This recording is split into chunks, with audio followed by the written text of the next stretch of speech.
check your air pressure in your tires. Let's look at your brakes, make sure everything is safe and secure there. Let's go through it and just make sure everything is ready to go on the road. You due for an oil change? Yep. Whenever you come in to get your oil change, we always check your belts, your hoses, all your lights. We go through and make sure that everything is working properly. We check all your fluid levels. We do that every time you come in to Sunrise Automotive. So just call you back at this number? Yeah, just give me a call back at 690-1993 whenever you're ready to come in. And you can drop it off, leave it with us, whatever is most convenient for you. Look forward to seeing you at Sunrise Automotive. Have you heard of Hyperdirectory? When looking for local businesses, go to hyper.directory. No need for www, no need for .com, just hyper.directory. Connecting customers to local companies when it matters most. Hyperdirectory is your local business directory partnered with the Ocala Chamber and Economic Partnership to bring you trusted local businesses. Keeping Ocala local. Use hyper.directory. No www, not even .com, just hyper.directory. Connecting customers to businesses when it matters most. Hi, I'm Leah Caruso with Strive Rehabilitation, inviting you to join me Thursday at 11 a.m. for Health Matters. Ocala Health and Strive have teamed up to bring you the latest information on good health services available to you right here at home. This vital information will help you make informed decisions about your health. So don't forget to join me here at 11 a.m. Thursday. It's news you can use from Ocala Health, Strive, and your friends here at WOCA.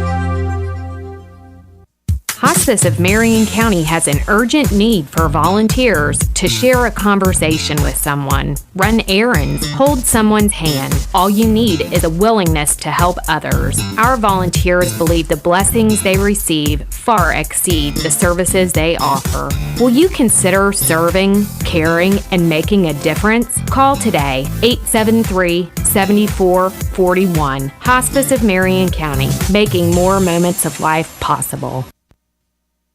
Ocala's information station, 1370 WOCA. Ocala!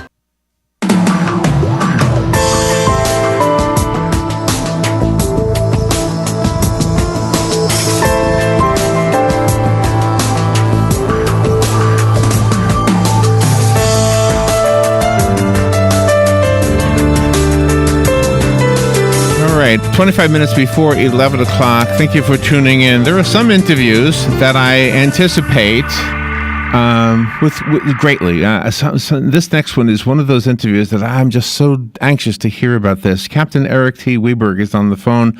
He's a licensed maritime lawyer. He's an historian. He grew up in the Bahamas. His father was the Swedish consul general in the Bahamas.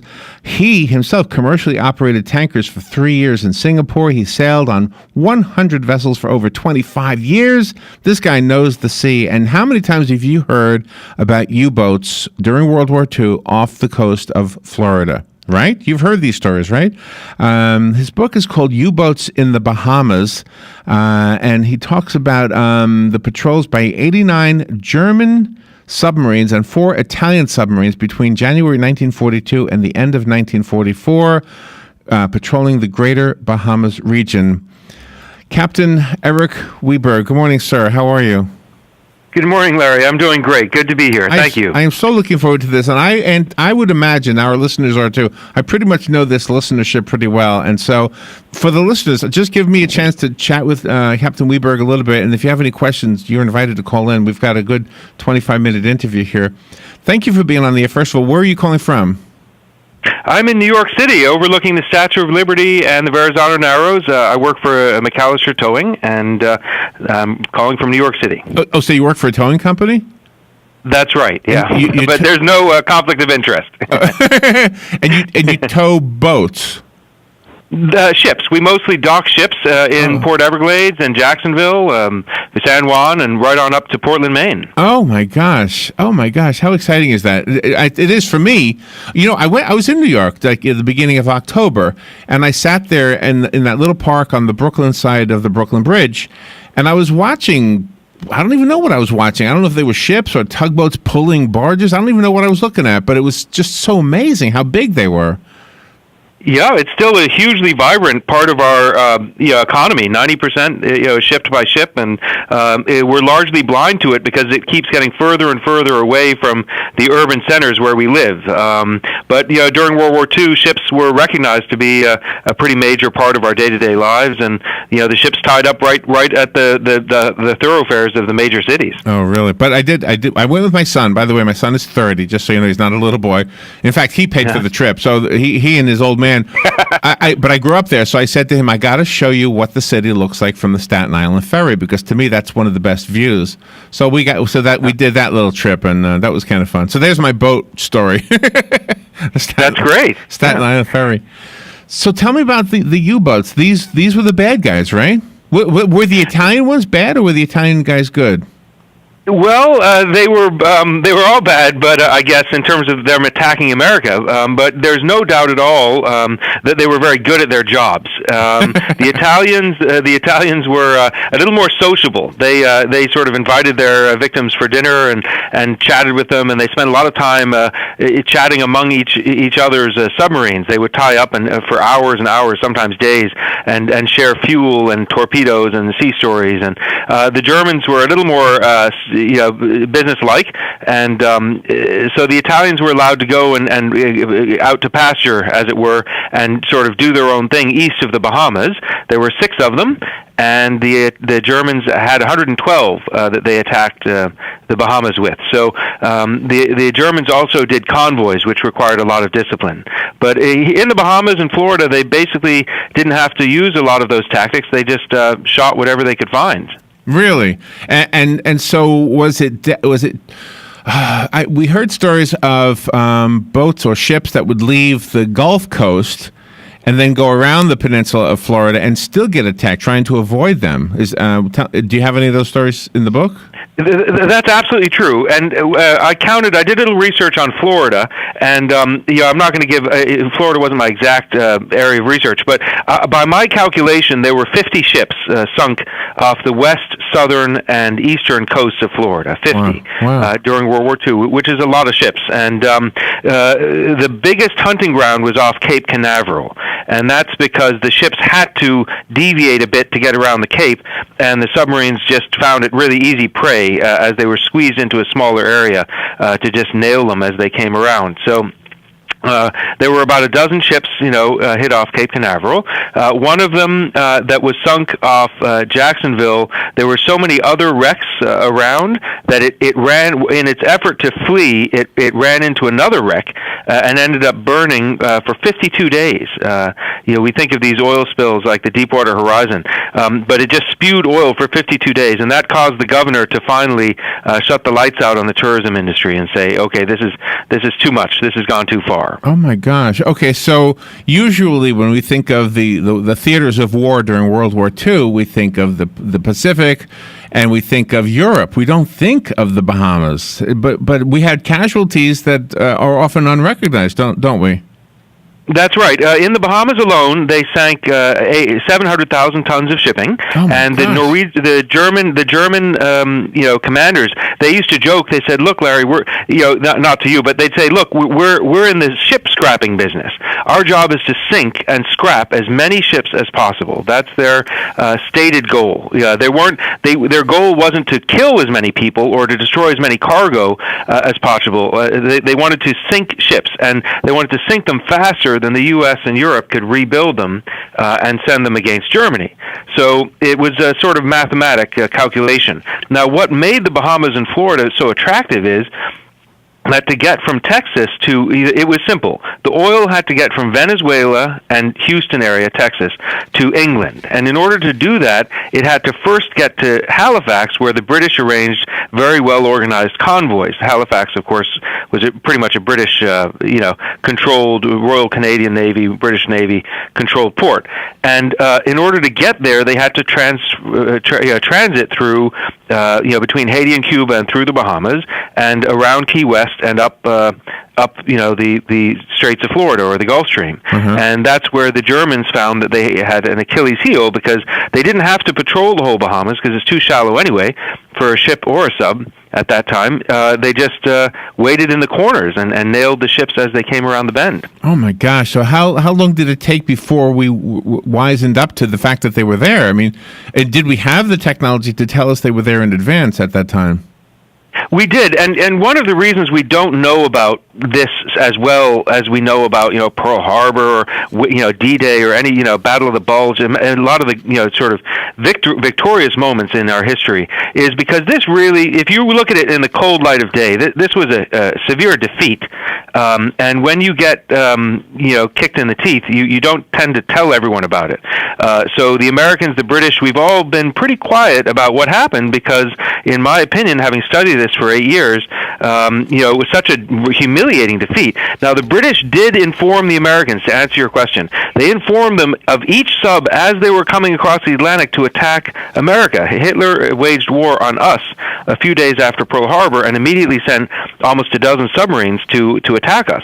And we were warned, and we chose to ignore those warnings. Yeah, and there's Admiral King, who is a very controversial admiral. He was the chief naval officer for the United States, and even his daughter said that he was a very flinty, sort of tough guy, a man of very few words. But he was so intent on avenging Pearl Harbor and basically killing Japanese that he basically ignored his own backyard. And most people would agree with that assessment. He left a couple old World War I destroyers, and they just didn't do a very good job. They didn't have a convoying. They finally woke up after getting attacked from January until May, June. They finally woke up in the May time frame and shut off the lights and started going into convoys because they had to. They got shamed into doing it. So what was crippled by the sinking of the ships? Was it supplies for the war? Was it merchant? What was actually on the ships that got sunk? It's really oil. Oil was the key target, and the sad thing is that these commanders of the German submarines, they called it the second happy time. The first happy time being the first few months of the war when they sank whatever they wanted, wherever they wanted. They just reigned supreme. For some reason, in the Pacific, we had excellent submarine countermeasures, but in the Atlantic, we just didn't. And so they just sat there off Cape Hatteras and off Cape Canaveral, and they would actually choose which ships to sink, and they wanted to sink tankers. So they just would go, okay, we'll let that one go, we'll let that one go. Okay, we'll sink the tanker. And it was kind of a work lifestyle. They had a rhythm. They would go to sleep during the daytime, right at the 100th fathom line in the deep water, and then they'd rise to the surface at night and come into the waters so that it were shallow, and sink ships right off the lighthouses, and then go back and do the same thing the next day until they ran low on fuel, or frankly, until they ran out of torpedoes. They were so close sinking a vessel, the Gulf America, off Jacksonville, the Port May, I think it's called, Mayport, that the submarine was so concerned about hitting people on the beach that it came between the ship and the beach to fire out to sea and not hit the passersby. Oh, wow. Okay. And now, excuse my ignorance on this, but were the ships American or were they British? They didn't care. To the Germans, it didn't matter. But most of them were British. Then they were American. Then they were Norwegian. And then there was a mix of all kinds of countries. From Latvia, from Argentina, from Uruguay, from Brazil, from Mexico, from Cuba. But mostly they were British, Norwegian, and American because those were the largest vessels, largest merchant fleets at the time. And eventually the Americans figured out how to make ships in 4 to 6 days almost to launch them. And once they figured that out, of course, the Germans were doomed. But the Germans were no dummies. They, as soon as there were countermeasures in a certain area, they would pull out and go to a different area and keep us off balance. So then they would leave the Caribbean or the Bahamas and have no submarines, and then they would attack, Guyana and Suriname and the ore and the bauxite route, which was used for aluminum to make airplanes. So they were very cunning. Yeah, they attacked Panama. They laid mines, all over in Charleston, in San Juan, in New Orleans. Norfolk, Boston. I like to say it's not what they didn't do that should surprise you. It's not what they did that should surprise you. It's what they didn't do. They went to New Zealand. They went to the Red Sea. They went to Persia, South Africa. Their raiding ships captured whale oil fleets off Antarctica. It's extraordinary what they did. Wow. Just when you think you've heard everything there is to know about World War II, you got this chapter of the whole era that I don't think, maybe I'm alone. I don't know. Are you finding out that everybody is just as amazed as I am right now? No, I kind of stumbled upon it, and I was amazed. Honestly, I read a book about the Caribbean called UBoat War in the Caribbean, and that surprised me to know that there was so much activity. And that was written in the 80s before internet, so there were a lot of errors in it, not through any fault of the author, but just because of the technology. And so I was really amazed that I wanted to protect my family reputation, because they were saying that the Swedes helped the Germans in the Bahamas in World War II. Yes. There was a little grain of truth, because a very wealthy Swede built a canal through Paradise Island, which is now Atlantis, and they thought they were building it a U-boat pen. Well, they weren't. He was actually trying to keep the local labor happy, but my family was accused of helping the German submarines, so I thought, I'm going to, because we came over to help this wealthy Swede dig his canals. So I discovered, I like to say, forget about U-boats, forget about merchant ships for just a moment. I've discovered a 1 million square mile battlefield from World War II that up until now has not been detailed. So that's what I like to tell folks, is that it's not what weapons were used. That distracts you from the core fact that there's 1 million miles of battle that weren't known, and now they're going to be known. So it's really very, very exciting as a historian to come upon something fairly new and unheard of. And if there's 1 million miles of battlefield, then that means there are some casualties that really don't go recognized. I'm sure their own families recognize them, but I mean, in the general, like when you see the lists on Veterans Day, for example, or on Memorial Day, it doesn't include this whole group of sailors, right?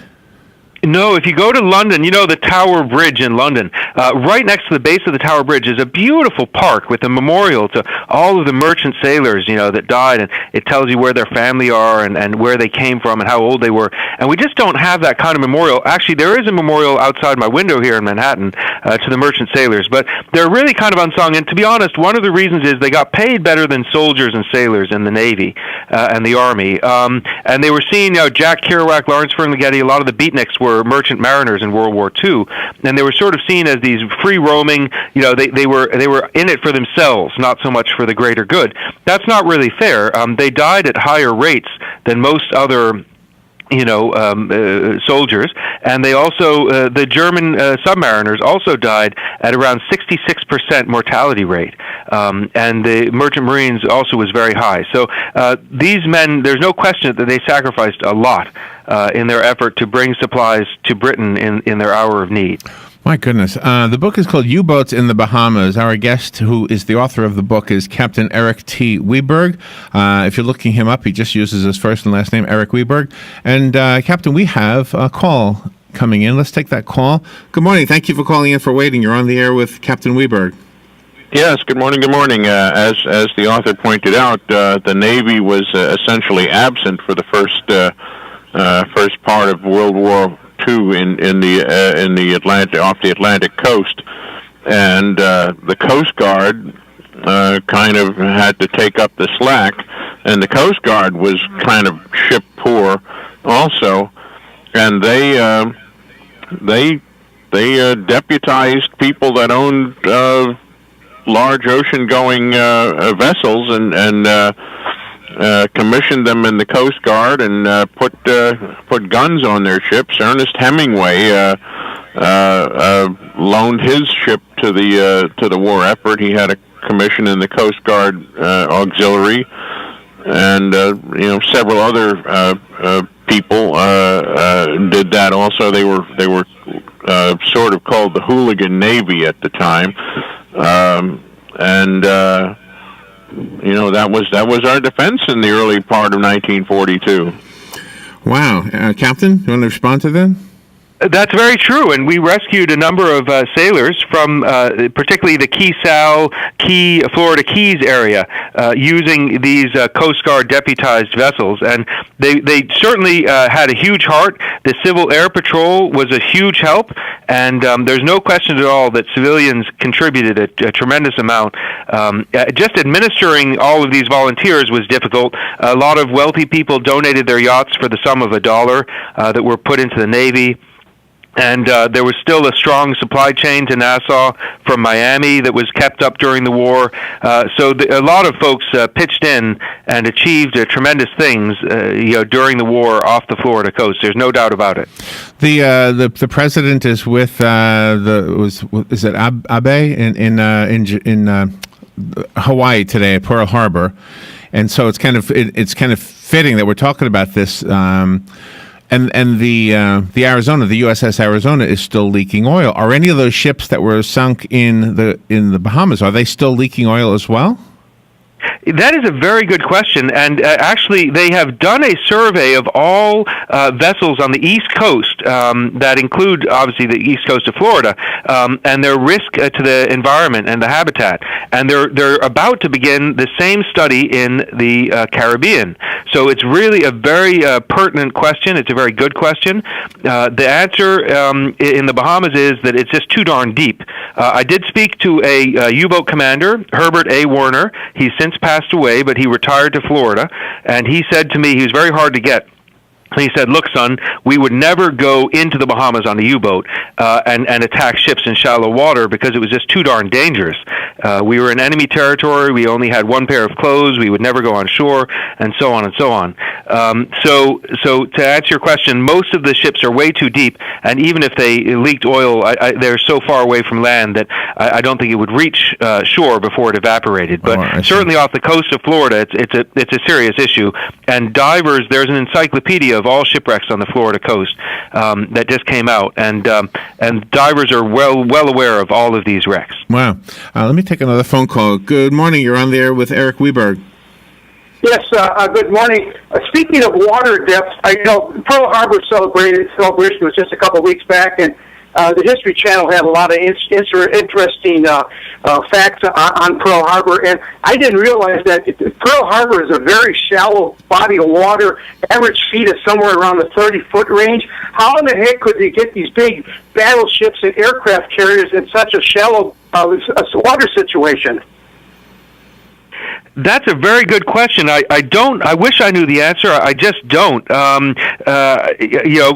must have had tugs assisting, whether they maybe took on oil when they were outside the bar to get in, or simply if they were shallower vessels then than they are now. That's certainly a very good question, but it was deep enough for some miniature submarines to get in there. Wow.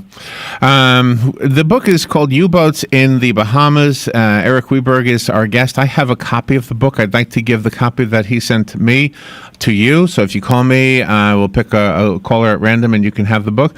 And when did the book come out? Sure, Larry. It came out in July, and I have a little anecdote for you. One of the vessels, and I'm quite sure it was the Laertes, ran aground off Canaveral, and the men rowed ashore, and they woke up a lady. She was actually awake. She was finishing a book, and her name was Mrs. Scranton. And if I recall, it was Hove Sound, Florida. Just one of these crazy vignettes, and she was a sort of, not a noble woman, but her husband's family had started Scranton, Pennsylvania, and they were aristocrats, very wealthy, and she immediately dropped everything she was doing, writing this book, and took these, got these men some food and clothes and something to drink, and she called the local sheriff, who called the Navy, who arranged for their care. So it's an amazing story, and I think the vessel was carrying a bunch of whiskey, and there was an amazing effort by the locals to help salvage the cargo, and very little of the cargo made it back into the official bonded warehouse. But and then there's another story of this Sturdivant, which was a destroyer in Key West, and she came in and tied up at Key West, and then a tug came and tied up next to her, and the two communicated with each other, and the crew talked to each other for a few days, like for a weekend, and then the Sturdivant left and ran into the minefield that the tug had sowed, and nobody from the tug had bothered to tell the destroyer that we've just been laying mines, and I think we sank 4 of our own ships with that minefield. Communication as it is now, was a major issue, and bureaucracy and failure to talk across different divisions, caused a lot of discomfort. Again, just when you think you knew everything about World War II, and this is in our own backyard, I think that's part of why this is fascinating for us anyway in Florida. Good morning. You're on the air. Did you call for the book or a question or both? Both. I want the book. This is Ann. Ann, you got it. My father was a charter boat captain, and he built and had his own boat, twin diesel charter boat with twin diesels on it. And he was, the Navy took all the, I guess, boats that were big enough, not the Navy, it was the Coast Guard. So my father was in World War I and in the Coast Guard. His boat was on watch out there. They would, sail out there. And also when the big destroyers came as close as they could, they would take all the mail the sailors had written and put in a big bag, and my dad would bring that into the post office.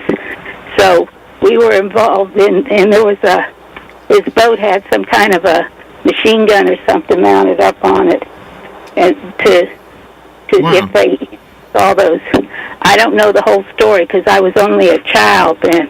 My brother was in the Navy. He was a lot older than I was. Wow. But anyway. Well, the book is here. I don't mean to cut you short, but we're almost out of time. But thank you for calling. Okay. And bye. The book is waiting for you. Captain, you've got us talking about stuff. I never heard these stories before. Thank you for being on the air with us.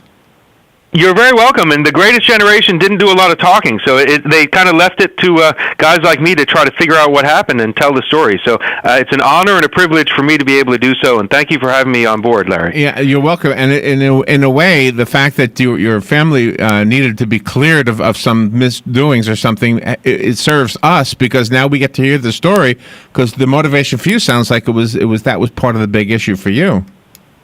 Yeah, it was, and some topic that we can go into another day is they landed saboteurs near Jacksonville as well, Punta Vedra, and they left the equipment, bombs and everything right on the beach, and went to New York, and they all partied it up and all got arrested. But we have to be vigilant of our coast now as much as ever because you never know what form the next threat might come. Captain Weberg, thank you for giving us a great interview. Have a happy New Year, and hopefully you come back in the future. Thank you, Larry. Much appreciated. All the best, sir. Thank you. This is WOCA Ocala. Fox News Radio, I'm Pat O'Neill. It was a day of unhappy returns as fights broke out at several malls around the country yesterday. One in Aurora, Colorado had to be evacuated. There was something